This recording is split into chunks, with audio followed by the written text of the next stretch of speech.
One nation one election उसको लेकर क्या योजना है और कब तक इसको लागू किए जाने की संभावना? इसी सरकार के कार्यकाल में वन नेशन वन इलेक्शन हम लागू करेंगे। 18 सितंबर 2024 को वन नेशन वन इलेक्शन को कैबिनेट की अप्रूवल मिल गई है। अब जल्द ही लोकसभा में इस बिल को लाया जाएगा। तो सबसे पहले हम आपको बता दें कि वन नेशन वन इलेक्शन यानी एक देश एक चुनाव होता क्या है। देखिए, वन नेशन वन इलेक्शन का सिंपल सा मतलब है कि देश में लोकसभा, विधानसभा और स्थानीय निकायों का चुनाव एक साथ होना। एक साथ का मतलब एक दिन नहीं, आप कह सकते हैं कि कुछ दिनों के हेर फेर में। जब one nation one election implement हो जाएगा, उसके बाद हर साल इलेक्शन का लफड़ा ख़त्म हो जाएगा। लोकसभा, विधानसभा सभी का इलेक्शन हर 5 साल में होगा। इससे इलेक्शन में किए जाने वाले खर्च भी कम होंगे, सरकार भी अच्छे से फोकस्ड रहेगी। हर साल चुनाव होने के कारण सरकार चुनाव प्रचार प्रसार में बिजी रहती है। कोड ऑफ कंडक्ट लग जाने के कारण कोई विकास का काम नहीं हो पाता है। ये सारी चीज़ें हैं जिसको लेकर मोदी जी का कहना है कि अब हमें आगे बढ़ना चाहिए, देश को वन नेशन वन इलेक्शन की ज़रूरत है। आउटराइट ये कह देना कि एक देश एक चुनाव के हम पक्ष में नहीं है। अरे चर्चा तो करो भाई, आपके विचार होंगे। बार 5 साल में एक बार चुनाव आए, महीना 2 महीना चुनाव का उत्सव चले, ये सब काम में लगे। ये बात सबने बताई। सार्वजनिक रूप से स्टैंड लेने में दिक्कत होती होगी। क्या ये समय की मांग नहीं है कि हमारे देश में कम से कम मतदाता सूची तो एक हो? अभी उड़ीसा सबसे बड़ा उदाहरण है। वहां के मतदाताओं ने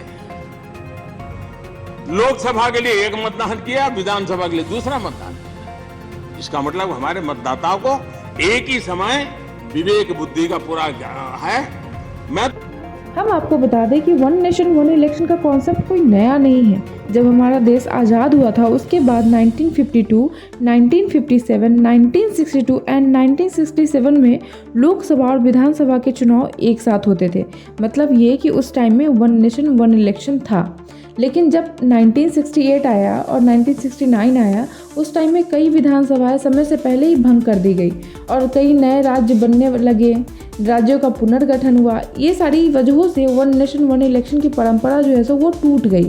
फिर साल आता है 2023, जब 2 सितंबर 2023 को एक पैनल का गठन होता है, वन नेशन वन इलेक्शन, जिसके अध्यक्ष देश के पूर्व राष्ट्रपति रामनाथ कोविंद जी होते हैं। उनकी अगुवाई में 8 मेंबर कमेटी बनाई गई। 23 सितंबर 2023 को दिल्ली के जोधपुर में one nation one election committee की पहली बैठक हुई, जिसमें ये सारे मेंबर जो है सो शामिल हुए। इस कमेटी ने इसी साल 14 मार्च को राष्ट्रपति द्रौपदी मुर्मू जी को रिपोर्ट सौंपी। 191 दिनों तक कई विशेषज्ञों, स्टेक होल्डर्स से चर्चा के बाद 18,626 पन्नों का रिपोर्ट तैयार किया गया। इस रिपोर्ट में ये सारे सलाह दिए गए। हो सकता है कि 2029 से वन नेशन वन इलेक्शन देश भर में लागू किया जाएगा।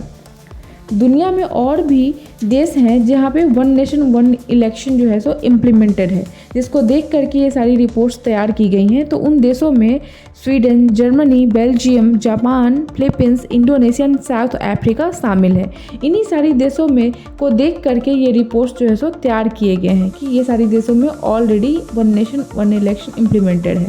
अब वन नेशन वन इलेक्शन के फ़ायदे और नुकसान को देखते हैं। तो सबसे पहले हम फ़ायदे के बारे में बात करेंगे। तो सबसे पहला फ़ायदा है कि चुनाव खर्च घट जाएगा। इसके बाद तो हर साल चुनाव होने पे खर्च बहुत लगता है।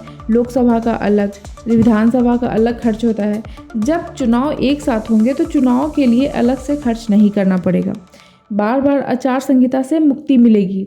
चुनाव की तारीख का ऐलान होते ही संबंधित क्षेत्र में आचार संहिता लागू हो जाता है, जिससे सरकारी कर्मचारी अधिकारी चुनाव मोड में चले जाते हैं और आम जनता का कामकाज अटक जाता है।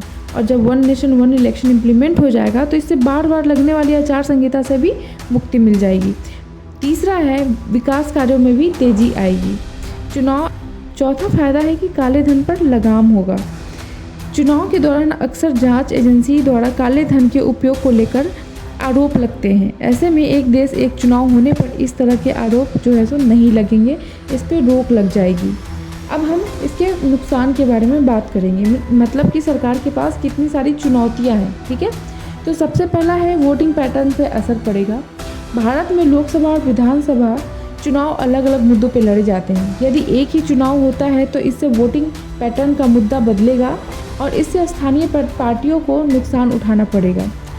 दूसरा नुकसान क्या है, छोटी पार्टियों के अस्तित्व पे खतरा भी हो सकता है। भारत में कई छोटी पार्टियां हैं जो कि क्षेत्रीय मुद्दों को लेकर चुनाव लड़ती हैं। ऐसे में एक देश एक चुनाव में छोटी पार्टियों को हो सकता है कि नुकसान देखना पड़ेगा। तीसरा नुकसान क्या है, अधिक संसाधन की ज़रूरत पड़ेगी। ये सारी चुनौतियां हैं जो सरकार के लिए है। यदि पूरे देश में एक साथ चुनाव होते हैं तो इसके साथ एक साथ अधिक संसाधन की ज़रूरत पड़ेगी। उदाहरण के लिए एक बार अधिक फोर्स, ईवीएम, वीवीपैट मशीन की ज़रूरत पड़ेगी। इसके लिए सरकार को अपना बजट बढ़ाना पड़ेगा। उसके बाद क्या जो चुनौतियाँ होंगी, देखिए उसके बाद संविधान में संशोधन करना पड़ेगा। सरकार को संविधान में बहुत सारा संशोधन करना पड़ेगा इसके लिए। उसके बाद उनके लिए ये भी चुनौतियाँ रहेगी कि जो उनके अपोजिशन पार्टी है उनको वो कैसे मनाएंगे, ये भी एक बहुत बड़ी चुनौती है। तो ये सारे ये सारे वन नेशन वन इलेक्शन के बारे में इस वीडियो में मैंने आपको बताया। अगर आपको वीडियो अच्छा लगा तो प्लीज़ कमेंट करके ज़रूर बताएं। अगर आपने मेरा चैनल अभी तक सब्सक्राइब नहीं किया है तो प्लीज़ मेरे चैनल को सब्सक्राइब करें। मिलती हूँ मैं आपसे नेक्स्ट वीडियो में, तब तक के लिए जय हिंद।